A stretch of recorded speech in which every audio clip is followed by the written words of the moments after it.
I'm Miles. I'm a volunteer genealogist at the Phoenix Irish Cultural Center's McClelland Library. This presentation is a tutorial on the use of the AncestryIreland.com website that is sponsored by the Ulster Historical Foundation in Belfast. This is a semi-subscription service inasmuch as it's free to search their indexes and look for records that they have, but in order to see a transcript of the actual record, you need to have credits used to purchase that, and you buy the credits as you look for the records, or you can buy them ahead of time and then use them as you do your research. Here's their homepage. You can see on the left there's a vertical toolbar with all the different sections of their website, starting with a search for ancestors. That's the advanced search page that we'll use to look for records in a few minutes. Then they have a research services tab. They offer services to do your research for you in Belfast, and they're very good people. I've met two of them. They're very knowledgeable in Irish research, and they would be a lot of help if you choose to have someone else do it for you. Then there's a become a member, guild member, which we'll take a look at in a moment, and then there's some genealogy courses that you can take. Most of them are on site in Belfast. So then they have, in addition to that, video tutorials that you can watch online. Then if you look below, there's a whole another set of tabs that you can use for different aspects of their web page. Also, they do lecture tours. They are going to be in the United States in March, two of their representatives, and I know they're going to be in Denver and a few other cities. So if you really were interested, you could even travel there. They came to Phoenix 2 years ago, put on a 2-day seminar that was just excellent, and some of you may have seen that. Okay, so let's start out by looking at the Search for Ancestors tab. I would recommend that you go there rather than to use this menu up above, because this is you're going to get a lot of crazy results if you use this. You can be more specific if you use the Search for Ancestors tab. Okay, before we try using it for a search, let's take a quick view of it. It's their search for our Irish genealogy databases, and it's divided into 3 pieces. There's the pay-per-view site, and it has baptism records, marriage records, death records, gravestone inscriptions, and some biographies of Parliament members. Now you see how many records they have. Now you see that little PPV, that means pay-per-view. So you can look for these, search these records, and you'll find people on the index, but if you want to open up and look at the transcript of the actual records, you're going to have to pay for that with credits that you purchase ahead of time. Okay, so that's the pay-per-view area.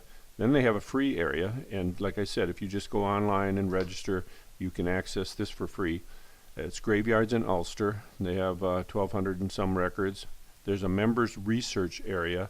That's other members who have put in things that they're interested in, that you may find out that they have the same interests you do, and you might want to try to contact them.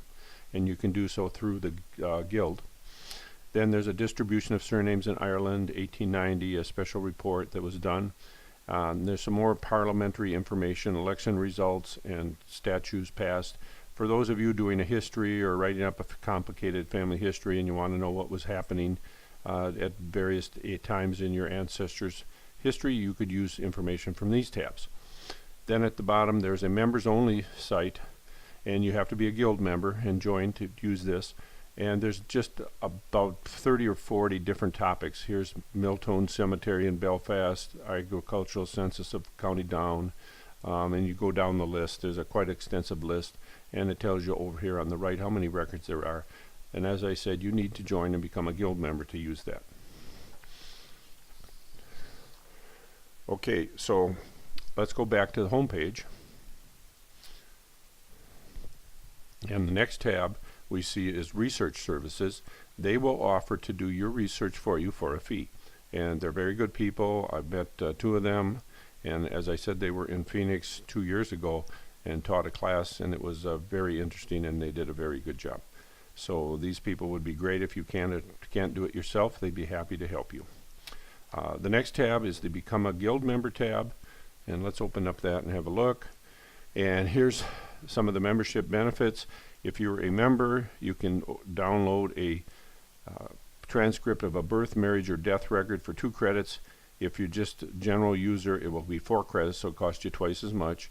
If you're a guild member, you get all these other things free. Guild inscriptions, the parliament, the members only areas are free to you. If you're pay-as-you-go, you can get the gravestones for 4 credits, and the Irish Parliament information for 4 credits, and then you do not have access to the members only sites. Now, 4 credits obviously cost you twice as much, so it's going to depend on how much you want to use this site, whether or not it makes sense to become a guild member. So if we look up here under the membership, we can see the cost, and it's in pounds, and I believe pounds right now are like you divide by 0.75, something like that, and you get dollars. So it's another 25% or so more. So guild membership would be £45 for 1 year. With 24 credits. Without, it's £38, and you can see the prices there. £300 if you're really serious and you want to be a lifetime member. And then you can buy records for half of what it would cost you if you weren't a guild member.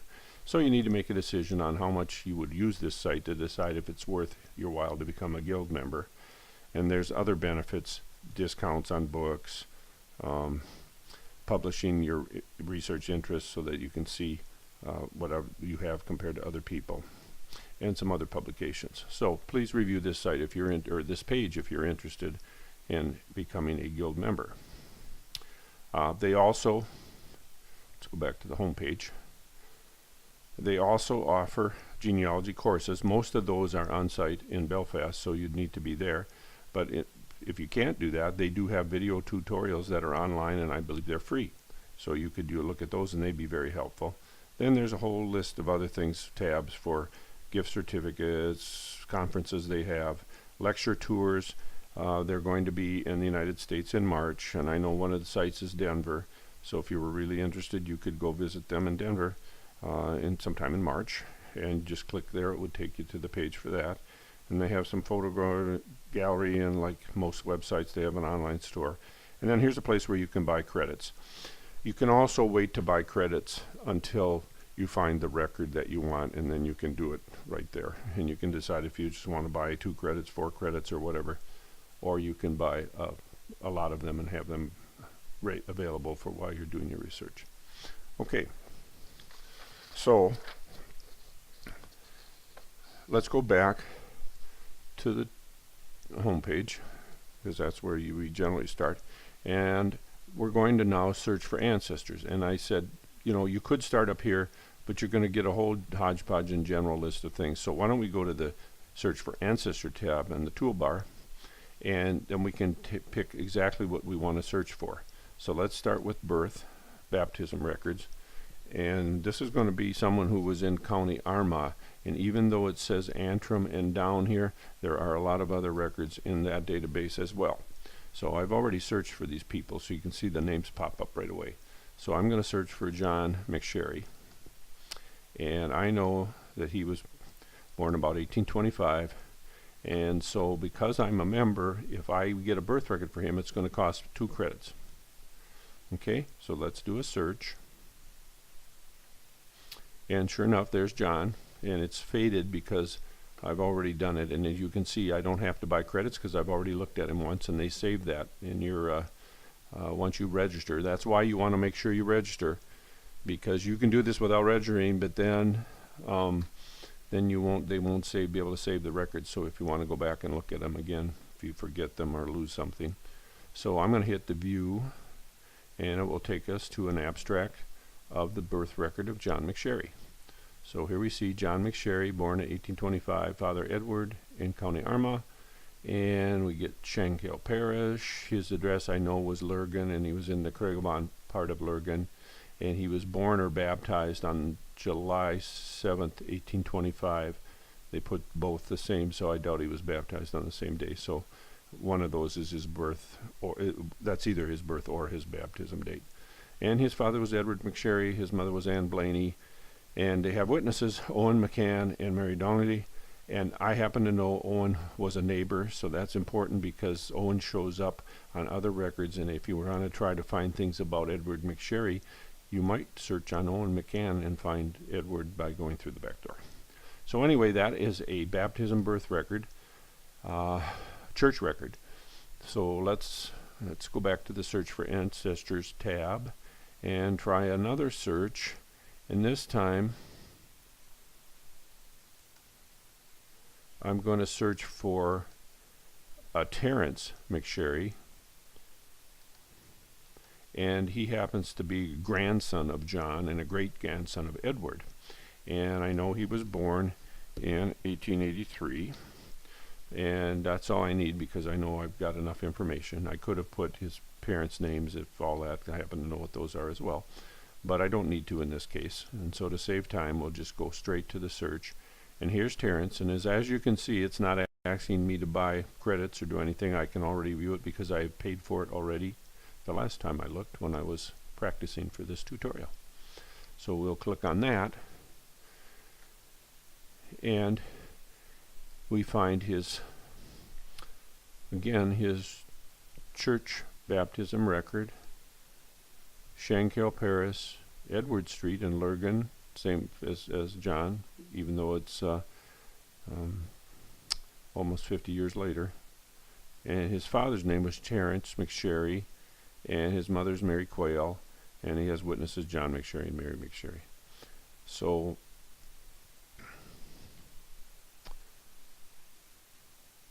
that's another example of a birth record. Now, we found him in 1883, so another option for us would be to go to the irishgenealogy.ie site, and we could find his civil birth record in 1883, but we'd have to figure out what the registration district is for Lurgan in County Armagh. It turns out the registration district is Lurgan, but that's not always the case, as we know. So, okay, we found a grandson. So let's do one more search. And Edward was a family name that was used quite often, so let's try looking at it and see what a marriage record would look like. And so we're going to do Edward McSherry, and take you a little longer because you'd have to type this in. And I know one of the family members was married in 1831, so let's stick that in so we don't get too many responses. And sure enough, there's two Edwards in about that time, 1833, 1831. Well, I know the one I want is in Antrim, and it's 1831, so, and you can see I've already paid for it. If I hadn't paid for it, I'd get the buy view sign. So here we see another church record for Edward McSherry, and July 2nd, 1831, Roman Catholic. Witnesses, Miss Mary. His wife's name is Mary Brown. She's Roman Catholic. Her father's name is Brown, unfortunately. Wife's witness is Margaret Hamill. So all these are great names that you could use to do further searches for family information. And they were married at St. Patrick's Cathedral in Belfast, in Shankill Parish. Okay. So let's go back to the web search page once again, and we're going to do a free search on members' research interests. Since I can do that from here, I'll click on that, and we'll see what that brings us. And let's try somebody named John Murphy, just to make it easy. So we've already programmed John. It remembers what you've done, but I'm going to do Murphy this time. And we'll search to see if there's anybody else that's interested in him. There we go. There's 3 other people with member numbers. Now you can go back to the home page, and you can if you are a guild member, you can now arrange to have a blind email sent to the people who are associated with these John Murphys, and see if they're someone of interest that you might want to connect with. Okay. Now, I'm not going to do that, but you obviously could, and it would be great help if it turns out to be one of your ancestors and you could do this. So let's go back to the index page for the free stuff, and let's take a look at the the members only thing down below at the Milltown Cemetery in Belfast. And let's look again for Mr. John Murray. And it's easier if we do that because Murphy, I meant. We've got all those already programmed. So if we go to the member site and we see, oh, there we go. There's quite a few John Murphys, and we could look at the dates, and we could look at the residents, and in sometimes the notes, and we might be able to find one of our ancestors that way. Okay. So that's basically what's available on the Ulster Historical Foundation's AncestryIreland.com website. And there's a lot of other things that I suggest that you do some simple searches, practice with this, try a few things. And if, like I do, I usually start out and just search on Patrick Murphy because I know I'm going to find some, even though he's not my ancestor. I can use them to help me learn how to use the website effectively. So for this website, I would suggest you look at indexes, that you don't do pay-per-views until you're comfortable, because you want to make sure you have the right record before you click pay. So keeping that in mind, it's still a lot of good information can be found by just using indexes. Now, if you search on a husband and you find a marriage record index, and then you search on the wife and you find a marriage index, and it's the same time in the same place, you probably can figure it out those two people got married. So there's lots of ways you can use this without costing you anything. And when you come to the library, we can help you zero in and focus so that you're not wasting money when you select a record. Anyway, thank you for your time and attention. We look forward to seeing you at the McClelland Library very soon.